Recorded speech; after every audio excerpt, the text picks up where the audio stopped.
dia! Que bom ter você aqui com a gente, começando o dia, adorando ao Senhor, buscando a sua face, ouvindo a sua voz e o conhecendo cada vez mais por meio da palavra de Deus. Então, vamos começar com a nossa declaração diária, dizendo que nós estamos prontos para receber a palavra de Deus? Repita após mim. Eu vou ouvir a palavra de Deus. Eu sou o que a Bíblia diz que eu sou. Eu tenho o que a Bíblia diz que eu tenho. Eu posso fazer o que a Bíblia diz que eu posso fazer. Hoje eu serei tocado pela palavra de Deus. Eu audaciosamente confesso que a minha mente está alerta, o meu coração está receptivo e eu nunca mais serei a mesma. Eu estou pronto para receber a incorruptível, indestrutível, sempre viva semente da palavra de Deus. Hoje a minha mente é renovada e transformada pela palavra de Deus e por isso eu nunca mais serei o mesmo. Em nome de Jesus. Amém. O nosso devocional de hoje já vai começar, mas antes eu quero te pedir para se inscrever no nosso canal e ativar as notificações para receber um aviso toda vez que um vídeo novo for lançado. Também não esquece de curtir, compartilhar e comentar esse vídeo, tá bom? Deus te abençoe e vamos começar o nosso devocional. Marcos, capítulo 1. João Batista prepara o caminho. Princípio do Evangelho de Jesus Cristo, o Filho de Deus. Conforme está escrito no profeta Isaías: enviarei à tua frente o meu mensageiro, ele preparará o teu caminho. Voz do que clama no deserto: preparem o caminho para o Senhor, façam veredas retas para ele. Assim surgiu João, batizando no deserto e pregando um batismo de arrependimento para o perdão dos pecados. A ele vinha toda a região da Judéia e todo o povo de Jerusalém. Confessando os seus pecados, eram batizados por ele no rio Jordão. João vestia roupas feitas de pelos de camelo, usava um cinto de couro e comia gafanhotos e mel silvestre. E esta era a sua mensagem: depois de mim vem alguém mais poderoso do que eu, tanto que não sou digno nem de curvar-me e desamarrar as correias das suas sandálias. Eu os batizo com água, mas ele os batizará com o Espírito Santo. O batismo e a tentação de Jesus. Naquela ocasião, Jesus veio de Nazaré, da Galileia, e foi batizado por João no Jordão. Assim que saiu da água, Jesus viu o céu se abrindo e o Espírito descendo como pomba sobre ele. Então veio dos céus uma voz: Tu és o meu Filho amado, de ti me agrado. Logo após, o Espírito o impeliu para o deserto. Ali esteve 40 dias, sendo tentado por Satanás. Estava com os animais selvagens e os anjos o serviam. Jesus chama os primeiros discípulos. Depois que João foi preso, Jesus foi para a Galileia proclamando as boas novas de Deus. O tempo é chegado, dizia ele. O reino de Deus está próximo. Arrependam-se e creiam nas boas novas. Andando à beira do mar da Galileia, Jesus viu Simão e seu irmão André lançando redes ao mar, pois eram pescadores. E disse Jesus: sigam-me, e eu os farei pescadores de homens. No mesmo instante, eles deixaram as suas redes e o seguiram. Indo um pouco mais adiante, viu num barco Tiago, filho de Zebedeu, e João, seu irmão, preparando as suas redes. Logo os chamou, e eles o seguiram, deixando seu pai Zebedeu com os empregados no barco. Jesus expulsa um espírito imundo. Eles foram para Cafarnaum, e logo que chegou o sábado, Jesus entrou na sinagoga e começou a ensinar. Todos ficavam maravilhados com o seu ensino, porque ele lhes ensinava como alguém que tem autoridade, e não como os mestres da lei. Justo naquele momento, na sinagoga, um homem possesso de um espírito imundo gritou: O que queres conosco, Jesus de Nazaré? Vieste para nos destruir? Sei quem tu és, o Santo de Deus. Cale-se e saia dele, repreendeu Jesus. O espírito imundo sacudiu o homem violentamente e saiu dele gritando. Todos ficaram tão admirados que perguntavam uns aos outros: O que é isto? um novo ensino e com autoridade.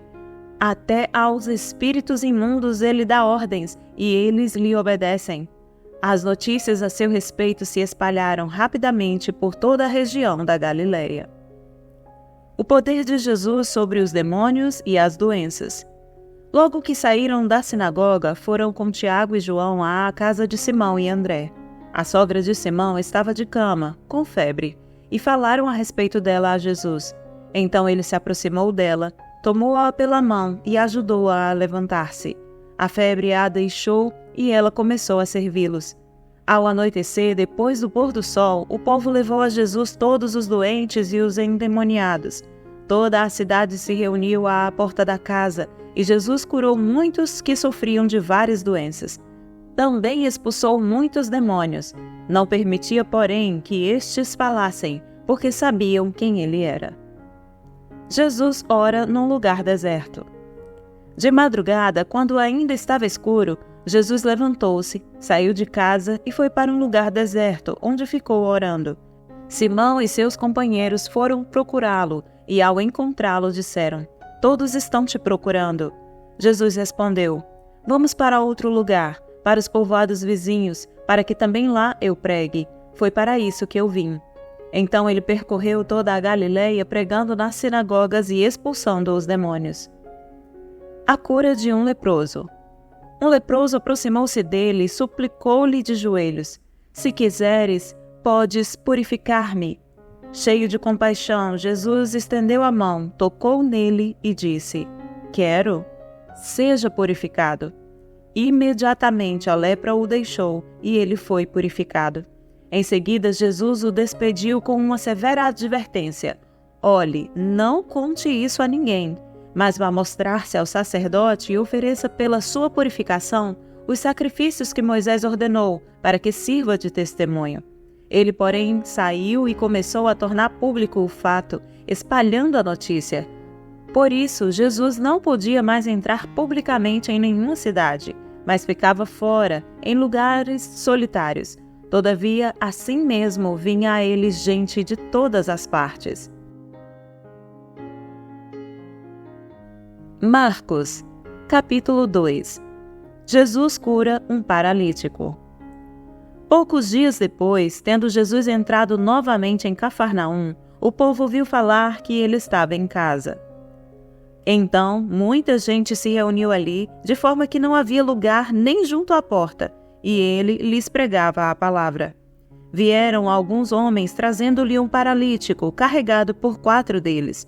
Não podendo levá-lo até Jesus, por causa da multidão, removeram parte da cobertura do lugar onde Jesus estava e, pela abertura no teto, baixaram a maca em que estava deitado o paralítico. Vendo a fé que eles tinham, Jesus disse ao paralítico: "Filho, os seus pecados estão perdoados." Estavam sentados ali alguns mestres da lei, raciocinando em seu íntimo: "Por que esse homem fala assim? Está blasfemando. Quem pode perdoar pecados a não ser somente Deus?" Jesus percebeu logo em seu espírito que era isso que eles estavam pensando e lhes disse: "Por que vocês estão remoendo essas coisas em seu coração? Que é mais fácil dizer ao paralítico: os seus pecados estão perdoados, ou levante-se, pegue a sua maca e ande? Mas para que vocês saibam que o Filho do Homem tem na terra autoridade para perdoar pecados, disse ao paralítico: eu digo a você, levante-se, pegue a sua maca e vá para casa." Ele se levantou, pegou a maca e saiu à vista de todos, que atônitos glorificaram a Deus, dizendo: "Nunca vimos nada igual." O chamado de Levi. Jesus saiu outra vez para a beira-mar. Uma grande multidão aproximou-se e ele começou a ensiná-los. Passando por ali, viu Levi, filho de Alfeu, sentado na coletoria e disse-lhe: "Siga-me." Levi levantou-se e o seguiu. Durante uma refeição na casa de Levi, muitos publicanos e pecadores estavam comendo com Jesus e seus discípulos, mas havia muitos que o seguiam. Quando os mestres da lei, que eram fariseus, o viram comendo com pecadores e publicanos, perguntaram aos discípulos de Jesus: "Por que ele come com publicanos e pecadores?" Ouvindo isso, Jesus lhes disse: "Não são os que têm saúde que precisam de médico, mas sim os doentes. Eu não vim para chamar justos, mas pecadores. Jesus é interrogado acerca do jejum. Os discípulos de João e os fariseus estavam jejuando. Algumas pessoas vieram a Jesus e lhe perguntaram: por que os discípulos de João e os dos fariseus jejuam, mas os teus não? Jesus respondeu: como podem os convidados do noivo jejuar enquanto este está com eles? Não podem enquanto o tem consigo. Mas virão dias quando o noivo lhes será tirado, e nesse tempo os jejuarão. Ninguém põe remendo de pano novo em roupa velha, pois o remendo forçará a roupa, tornando pior o rasgo. E ninguém põe vinho novo em vasilha de couro velha. Se o fizer, o vinho rebentará a vasilha, e tanto o vinho quanto a vasilha se estragarão. Ao contrário, põe-se vinho novo em vasilha de couro nova. O Senhor do Sábado.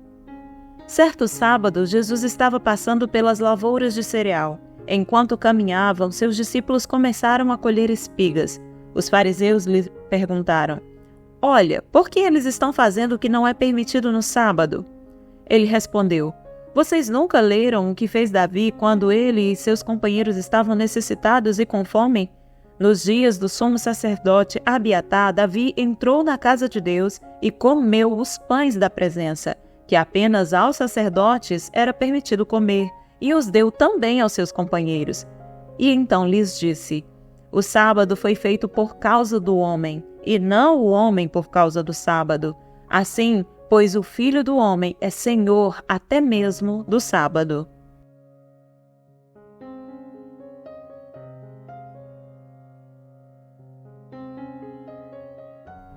Marcos, capítulo 3. Noutra ocasião, ele entrou na sinagoga e estava ali um homem com uma das mãos atrofiada.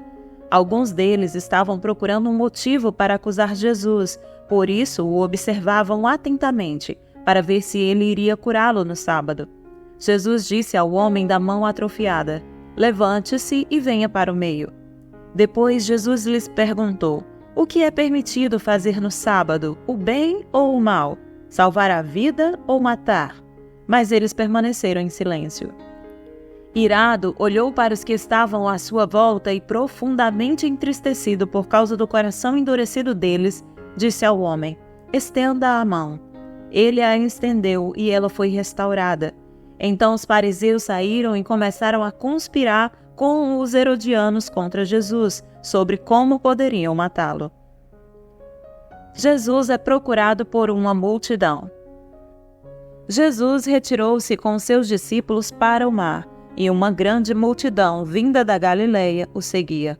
Quando ouviram a respeito de tudo o que ele estava fazendo, muitas pessoas procedentes da Judeia, de Jerusalém, da Idumeia, das regiões do outro lado do Jordão e dos arredores de Tiro e de Sidom foram atrás dele. Por causa da multidão, ele disse aos discípulos que lhe preparassem um pequeno barco para evitar que o comprimissem. Pois ele havia curado a muitos, de modo que os que sofriam de doenças ficavam se empurrando para conseguir tocar nele. Sempre que os espíritos imundos ouviam, prostravam-se diante dele e gritavam: Tu és o Filho de Deus. Mas ele lhes dava ordens severas para que não dissessem quem ele era. A escolha dos 12 apóstolos. Jesus subiu a um monte e chamou a si aqueles que ele quis, os quais vieram para junto dele. Escolheu 12, designando-os apóstolos, para que estivessem com ele, os enviasse a pregar e tivessem autoridade para expulsar demônios. Estes são os 12 que ele escolheu: Simão, a quem deu o nome de Pedro, Tiago, filho de Zebedeu, e João, seu irmão, aos quais deu o nome de Boanerges, que significa filhos do trovão, André, Filipe, Bartolomeu, Mateus, Tomé, Tiago, filho de Alfeu, Tadeu, Simão o Zelote e Judas Iscariotes, que o traiu. A acusação contra Jesus. Então Jesus entrou numa casa e novamente reuniu-se ali uma multidão, de modo que ele e os seus discípulos não conseguiam nem comer. Quando seus familiares ouviram falar disso, saíram para trazê-lo à força, pois diziam: ele está fora de si. E os mestres da lei que haviam descido de Jerusalém diziam: Ele está com Beelzebu, pelo príncipe dos demônios é que ele expulsa demônios. Então Jesus o chamou e lhes falou por parábolas: Como pode Satanás expulsar Satanás? Se um reino estiver dividido contra si mesmo, não poderá subsistir. Se uma casa estiver dividida contra si mesma, também não poderá subsistir. E se Satanás se opuser a si mesmo e estiver dividido, não poderá subsistir. Chegou o seu fim. De fato, ninguém pode entrar na casa do homem forte e levar dali os seus bens, sem que antes o amarre. Só então poderá roubar a casa dele. Eu asseguro que todos os pecados e blasfêmias dos homens lhe serão perdoados. Mas quem blasfemar contra o Espírito Santo nunca terá perdão. É culpado de pecado eterno.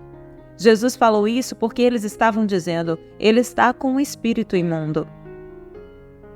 A mãe e os irmãos de Jesus. Então chegaram a mãe e os irmãos de Jesus. Ficando do lado de fora, mandaram alguém chamá-lo. Havia muita gente assentada ao seu redor e lhe disseram: Tua mãe e teus irmãos estão lá fora e te procuram. Quem é minha mãe e quem são meus irmãos? Perguntou ele. Então olhou para os que estavam assentados ao seu redor e disse: Aqui estão minha mãe e meus irmãos. Quem faz a vontade de Deus, este é meu irmão, minha irmã e minha mãe. Marcos, capítulo 4. A parábola do semeador. Novamente, Jesus começou a ensinar à beira-mar. Reuniu-se ao seu redor uma multidão tão grande que ele teve que entrar num barco e assentar-se nele. O barco estava no mar, enquanto todo o povo ficava na beira da praia. Ele lhes ensinava muitas coisas por parábolas, dizendo em seu ensino: Ouçam, o semeador saiu a semear. Enquanto lançava a semente, parte dela caiu à beira do caminho, e as aves vieram e a comeram. Parte dela caiu em terreno pedregoso, onde não havia muita terra, e logo brotou porque a terra não era profunda. Mas quando saiu o sol, as plantas se queimaram e secaram, porque não tinham raiz. Outra parte caiu entre espinhos que cresceram e sufocaram as plantas, de forma que ela não deu fruto. Outra ainda caiu em boa terra, germinou, cresceu e deu boa colheita a 30, 60 e até 100 por um. E acrescentou: Aquele que tem ouvidos para ouvir, ouça. Quando ele ficou sozinho, os 12 e os outros que estavam ao seu redor lhe fizeram perguntas acerca das parábolas. Ele lhes disse: A vocês foi dado o mistério do reino de Deus, mas aos que estão fora tudo é dito por parábolas, a fim de que, ainda que vejam, não percebam, ainda que ouçam, não entendam. De outro modo, poderia converter-se e ser perdoados. Então Jesus lhes perguntou: Vocês não entendem esta parábola? Como então compreenderão todas as outras? O semeador semeia a palavra. Algumas pessoas são como a semente à beira do caminho, onde a palavra é semeada. Logo que a ouvem, Satanás vem e retira a palavra nelas semeada. Outras, como a semente lançada em terreno pedregoso, ouvem a palavra e logo a recebem com alegria. Todavia, visto que não têm raiz em si mesmas, permanecem por pouco tempo. Quando surge alguma tribulação ou perseguição por causa da palavra, logo a abandonam. Outras ainda, como a semente lançada entre espinhos, ouvem a palavra, mas quando chegam as preocupações desta vida, o engano das riquezas e os anseios por outras coisas, sufocam a palavra, tornando-a infrutífera. Outras pessoas são como a semente lançada em terra boa. Ouvem a palavra, aceitam-na e dão uma colheita de 30, 60 e até 100 por um. A candeia. Ele lhes disse: Quem traz uma candeia para ser colocada debaixo de uma vasilha ou de uma cama? Acaso não a coloca no lugar apropriado? Porque não há nada oculto senão para ser revelado, e nada escondido senão para ser trazido à luz. Se alguém tem ouvidos para ouvir, ouça. Considerem atentamente o que vocês estão ouvindo, continuou ele. Com a medida com que medirem, vocês serão medidos. E ainda mais acrescentarão para vocês. A quem tiver, mais lhe será dado. De quem não tiver, até o que tem lhe será tirado. A parábola da semente. Ele prosseguiu dizendo: o reino de Deus é semelhante a um homem que lança a semente sobre a terra. Noite e dia, estando ele dormindo ou acordado, a semente germina e cresce, embora ele não saiba como. A terra por si própria produz o grão, primeiro o talo, depois a espiga e então o grão cheio na espiga. Logo que o grão fica maduro, o homem lhe passa a foice, porque chegou a colheita. A parábola do grão de mostarda. Novamente ele disse: com que compararemos o reino de Deus? Que parábola usaremos para descrevê-lo? É como um grão de mostarda, que é a menor semente que se planta na terra. No entanto, uma vez plantado, cresce e se torna uma das maiores plantas, com ramos tão grandes que as aves do céu podem abrigar-se à sua sombra. Com muitas parábolas semelhantes, Jesus lhes anunciava a palavra, tanto quanto podiam receber. Não lhes dizia nada sem usar alguma parábola. Quando, porém, estava a sós com os seus discípulos, explicava-lhes tudo. Jesus acalma a tempestade. Naquele dia, ao anoitecer, disse ele aos seus discípulos: vamos para o outro lado. Deixando a multidão, eles o levaram no barco, assim como estava. Outros barcos também o acompanhavam. Levantou-se um forte vendaval, e as ondas se lançavam sobre o barco, de forma que este ia se enchendo de água. Jesus estava na polpa, dormindo com a cabeça sobre um travesseiro. Os discípulos o acordaram e clamaram: Mestre, não te importas que morramos? Ele se levantou, repreendeu o vento e disse ao mar: aquiete-se, acalme-se. O vento se aquietou e fez-se completa bonança. Então perguntou aos seus discípulos: por que vocês estão com tanto medo? Ainda não têm fé? Eles estavam apavorados e perguntavam uns aos outros: quem é este que até o vento e o mar lhe obedecem? 22 de outubro. O tema da mensagem de hoje é: o servo sofredor é o Salvador. Hoje começamos a leitura do livro de Marcos, o segundo evangelho do Novo Testamento. Com um estilo ágil e apelo prático, Marcos pinta um quadro emocionante do serviço do Salvador aos outros. O mais curto dos 4 evangelhos, Marcos provê rápidos retratos do ministério de Jesus, dando menos atenção a seus ensinos, mas registrando vários de seus milagres. Quase metade do livro de Marcos se concentra nos acontecimentos que envolveram a última semana de Jesus na Terra, dando ênfase ao seu sofrimento e o seu sacrifício na cruz como Salvador do mundo. Uma vez que o propósito do livro de Marcos é apresentar Jesus como o Messias e o Filho de Deus, muitas das outras personagens do relato são apenas mencionadas, mas não chamadas pelo nome. Por exemplo, nos deparamos com 4 amigos determinados que encontraram uma forma inusitada de levar o seu querido a Jesus, conforme registrado em Marcos 2. No livro de Marcos também encontramos uma mulher desconhecida que sofreu de hemorragia por mais de 12 anos e sentimos empatia por sua busca desesperada pela cura. Testemunharemos o milagre de uma filha trazida de volta à vida, aplaudiremos a generosidade de uma viúva e confiamos na provisão de Deus à medida que ela entrega uma grande dádiva para sua obra.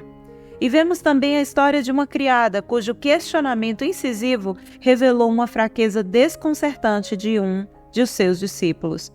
Uma das maiores mensagens de Marcos é o chamado para servirmos aos outros como Jesus serviu. Por meio de suas palavras e ações, Jesus demonstrou que o serviço e o sacrifício pessoal são as marcas da verdadeira grandeza. Por isso eu te convido hoje a pedir ao Senhor que transforme a sua forma de entender o ministério e o serviço para o qual o Senhor te chamou aqui nesta terra. O Senhor te chamou com um propósito específico, mas também com propósitos de edificação da Igreja do Senhor, de levar e pregar o Evangelho a toda criatura. Portanto, hoje peça ao Senhor que mostre para você o caminho da sua descoberta ao seu propósito, daquilo para o qual você foi chamado no reino para exercer. Qual é o seu chamado aqui na terra? Peça ao Senhor e confie de que Deus tem, sim, um direcionamento para a sua vida. Amém? Posso orar por você? Senhor, meu Deus e meu Pai, em nome de Jesus, eu te peço que abençoe essa pessoa que está ouvindo este devocional. Senhor Jesus, eu te peço que o Senhor venha mostrar, desvendar para o teu filho e a tua filha agora, os propósitos para o qual o Senhor o chamou para viver aqui nesta terra. Eu sei, Senhor, que tu tem grandes planos e específicos para a vida desta pessoa. Por isso eu te peço agora, traz clareza, discernimento, entendimento e direção para a vida desta pessoa agora. É isso que eu te peço em nome de Jesus e já te agradeço. Amém e amém. Amém, meu querido. Amém, minha querida. Que Deus te abençoe, tenha um ótimo dia e até o próximo devocional.